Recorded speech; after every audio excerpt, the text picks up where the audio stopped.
Welcome back, and now for the news in detail. A powerful cyclone has ripped through the densely populated coastlines of India and Bangladesh, leaving 84 people dead. Luckily, the evacuation of nearly 3 million people before Cyclone Unfun made landfall saved countless lives.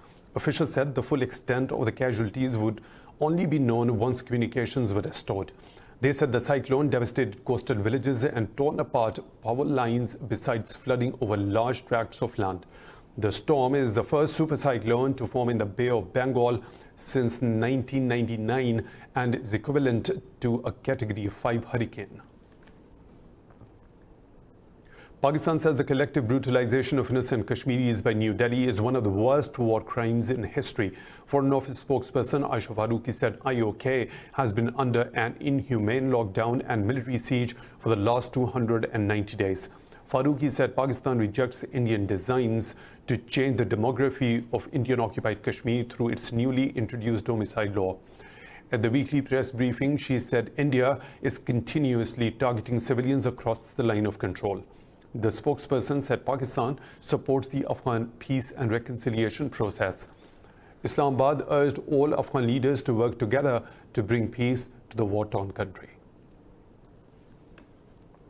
The Indian military looted burned houses and used civilians as human shields during an operation in Srinagar. The occupation troops martyred top freedom fighter Junaid Sehrai and his aide during the operation on Tuesday. Locals say the army forced them to shoot videos inside of houses to see whether Sehrai is inside or not. The civilians said troops beat them repeatedly and took them to the front during a 15-hour-long operation. The women told media after the operation, military burned down their houses and took all of their savings and costly belongings. They also told media paramilitary forces destroyed 22 houses completely during and after the operation. The civilians said they have started local fundraising for rehabilitation because India will not help them. Pakistan's COVID-19 death toll has risen to 1,017 as the country recorded 32 new deaths since yesterday. The health ministry says nearly 2,200 new cases were reported, bringing the total to over 48,000. The ministry said 14,155 patients of coronavirus have recovered so far. It said over 17,300 infections were recorded in Punjab, nearly 19,000 in Sindh, and more than 6,800 in Khyber Pakhtunkhwa. Meanwhile, Balochistan has reported almost 3,000 cases and the capital Islamabad 1,235. Meanwhile, the UN and Pakistan have launched a cash assistance program for refugee families hit hard by the deadly virus. Under the program, 36,000 families will receive rupees 12,000 each for 4 months. The World Health Organization has reported the highest single-day rise in global coronavirus cases as over 100,000 tested positive. Worldwide, the infections have surpassed 5 million, while the death count has crossed 328,000.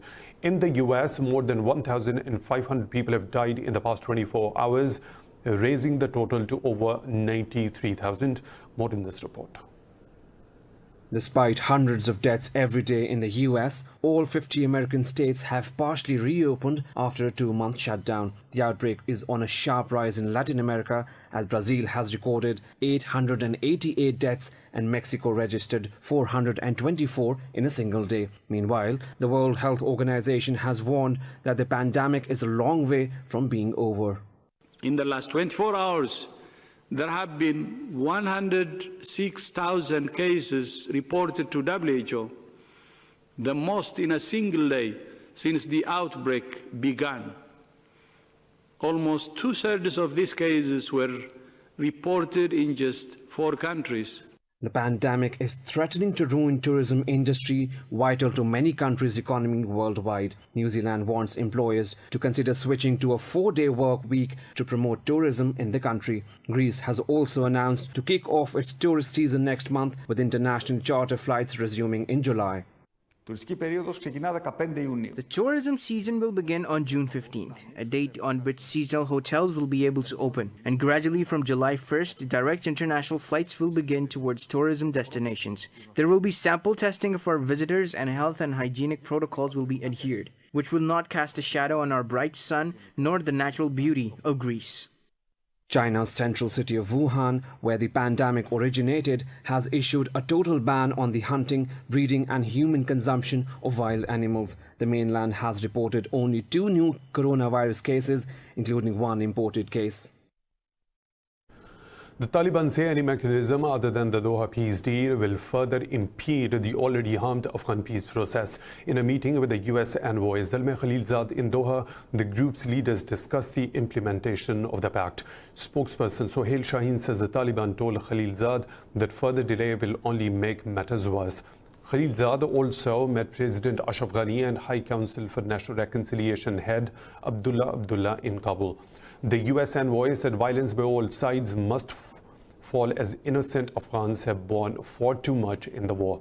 He said all sides are responsible for the implementation of the Doha deal, including the prisoner releases by Afghan government and the Taliban. The US envoy to South Asia, Alice Wells, has praised Pakistan for its solid cooperation for peace in Afghanistan. In an online media briefing, Wells reflected on the US policies in the region during the past 3 years. The envoy said the US has seen strong collaboration between Khalilzad and Pakistani leadership to bring the Taliban on negotiation table. She said improvement for a stronger US-Pakistan partnership is premised on ability to work together constructively to advance peace. Answering a question, Wells said it is important for India to be close to Taliban as part of its traditional ties with Kabul. The envoy said the US is seeking to have a political settlement, seeing the Taliban as part of the government structure in Afghanistan. Prime Minister KP Oli says people entering Nepal illegally through India spreading COVID-19 in the country. The ties between the two countries have been strained since New Delhi inaugurated a road on land claimed by Kathmandu. In a parliament speech, Oli said the virus from India looks more lethal than Chinese and Italian. The Prime Minister said it has become very difficult to contain the coronavirus due to the flow of people from outside. Discussing disputed land, he said Nepal will bring back the Kalapani, Limpiyadhura and Lipulek areas at any cost. Recently, Nepal endorsed a new political map incorporating 3 regions which India claims its own. The US has approved $180 million sale of heavyweight torpedoes to Taiwan. The State Department said proposed weapons sales serves the US national economic and security interests. Its sale will also help improve security of recipient and assist in maintaining political stability, military balance and economic progress in the region. He said Mk48 Model 6 advanced technology heavyweight torpedoes which can be launched from submarine are being provided from existing US Navy stock. The move is likely to further escalate tensions between Washington and Beijing as China considers Taiwan a part of its territory. Meanwhile, China has slammed the US for its decision to congratulate Taiwan's President Tsai Ing-wen on her inauguration. The Foreign Ministry said US Secretary of State Mike Pompeo has seriously damaged the peace and stability of the Taiwan Strait. China says the United States is blackmailing the Hong Kong government with the Human Rights and Democracy Act. In a statement, Beijing said it will safeguard its sovereignty, security, and development interests. The Chinese Foreign Ministry's Office of the Commissioner to Hong Kong accused Washington of interfering in China's internal matters. This comes after the US Secretary of State Mike Pompeo questioned the recent treatment of pro-democracy activists in Hong Kong. Pompeo said the recent events make it harder to assess whether the territory remains autonomous from China. Iran has dismissed new US sanctions on several Iranian officials as fruitless. In a media briefing, Foreign Office spokesperson Abbas Musavi said these curves point to inefficiency of the previous ones. He said Washington's repetitive sanctions against Iranian officials are a sign of weakness. The spokesperson said such steps show the despair and confusion of the U.S. administration. Yesterday, the U.S. sanctioned Iran's Interior Minister, Abdulraza Rahmani Fazli. The Treasury Department said the fresh round of curbs targeted 9 individuals, including the minister, and 3 entities in total. Iran's Supreme Leader Ali Khamenei has said that Iran will support any nation that opposes and fights the Zionist regime of Israel. In a message, the Supreme Leader said Iran has no hesitation in declaring this. He said the comprehensive struggle by Palestinians should continue till usurpers submit to a referendum. He said the people of Palestine must determine what political system they want. Khamenei said a proposal for a referendum to choose the type of the government in Palestine was registered with the UN as offered by Iran. The Supreme Leader eliminating the Zionist regime doesn't mean eliminating Jews, as Iran is not against Jews. The UN has told Israel to drop plans to annex parts of the occupied West Bank, joining a growing international chorus of opposition. In a UNSC meeting, envoy Nikolai Mladenov also called on Russia, the US, the EU and the UK to mediate. Mladenov said the continuous threat of annexation by Israel is a more serious violation of international law. He said it will be a devastating blow to the two-state solution and close the door to talks. The UN envoy said he will meet Palestine's Prime Minister Mohammed Shatai today to discuss their latest statements. Meanwhile, France has also warned Israel against annexing the West Bank and said the move will be considered a serious violation. More stories to follow, but right after a short break. Stay tuned.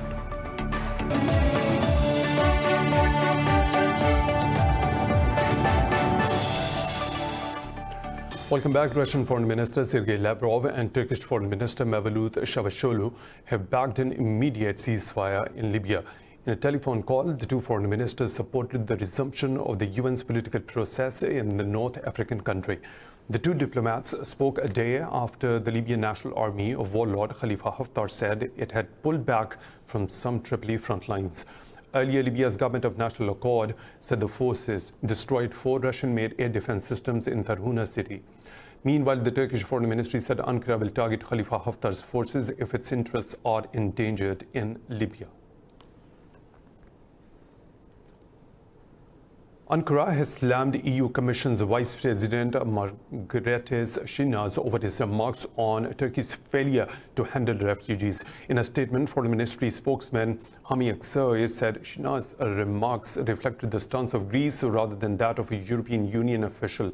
He said the Commission has not launched a serious investigation into violations right at the European Union's borders. Aksoy said Schinas must first investigate the violations committed by the Greek officials. He said officials must also probe the rejection of asylum applications contrary to international treaties and the EU Asylum Directive. Aksoy said Turkey is not the bloc's refugee camp or a border guardian. In Australia, 11 people have been injured after a sports car crashed into a shop selling traditional Islamic wear in Western Sydney. In a statement, police said the sports car crashed into another vehicle before ramming into a nearby shop in Bankstown. It said there was currently no indication that the crash was a terrorist act. Police said officers from Bankstown Police Area Command are at the scene and are conducting the investigation. In the UK, a trial to see whether 2 antimalarial drugs can prevent COVID-19 has begun in Brighton and Oxford. Chloroquine, hydroxychloroquine, or a placebo will be given to more than 40,000 healthcare workers from Europe, Africa, Asia, and South America. All the participants are staff who are in contact with COVID-19 patients. In the UK, the participants will be given hydroxychloroquine or a placebo for 3 months, while at sites in Asia, participants will be given chloroquine or a placebo. It will test whether the drugs can prevent healthcare workers exposed to the virus from contracting it. Meanwhile, Russia's biotechnology company BioCAD says it will soon complete clinical trials of a drug for patients suffering from a severe form of COVID-19. In the best case scenario, we can get the first permit for our coronavirus vaccine. I hope in late November or early December. I'm sure the first part of trials will be conducted on a limited group. After this test, the study will continue and it will include groups of patients that should additionally be included.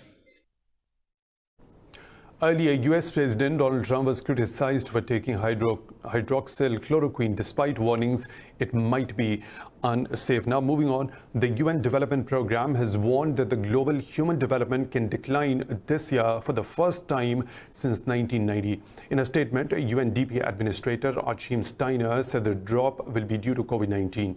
Steiner said the world has seen many crises over the past 30 years, including the global financial crisis in 2008. He said all those crises hit human development hard, but overall development gains accrued globally year on year. But he said COVID-19, with its triple hit to health, education and income, may change this trend. The UN body said drop in human development is expected to be much higher in developing countries. UNDP Human Development Report Office Director Pedro said implementing equity-focused approaches can help economies and societies rally. Now moving on, despite restrictions and curfew to stem the spread of the COVID-19 outbreak, marketplaces in Afghanistan are overcrowded by shoppers ahead of Eid al-Fitr. More about Eid preparations in this report. The Afghan government imposed curfew in mid-March to halt the coronavirus spread in the country. Schools and markets were closed, and all sports events and traditional festivals were cancelled. Despite the increase in infection cases and recent surge in violence, Afghans are preparing for traditional Eid. In Mazar-e-Sharif, people thronged an open-air marketplace to purchase dried nuts, sweets, and new clothes for the feast. Though many people are not coming out of their houses due to COVID-19, but still a large number of Afghans have flocked to the market. The marketplace is very crowded as if there is no coronavirus disease. I came here to buy clothes and shopping. Coronavirus outbreak impacted the market. Despite this, the market is filled by shoppers, even if it is not as much as before. The crowd in the market has increased a lot. It was not like this a few days ago. Even so, many people do not leave their houses due to coronavirus outbreak. According to the Health Ministry, the number of COVID-19 cases in Afghanistan has climbed to nearly 8,700, with more than 190 deaths.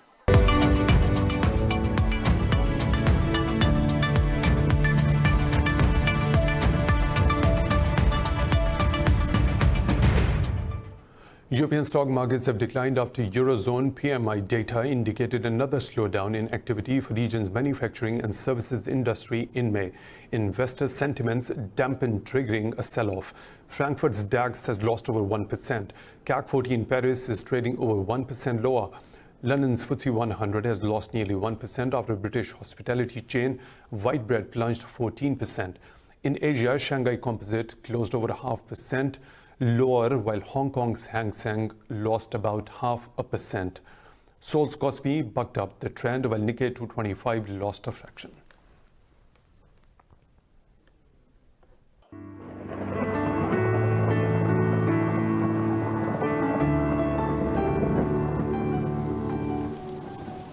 And now the weather situation from around the globe.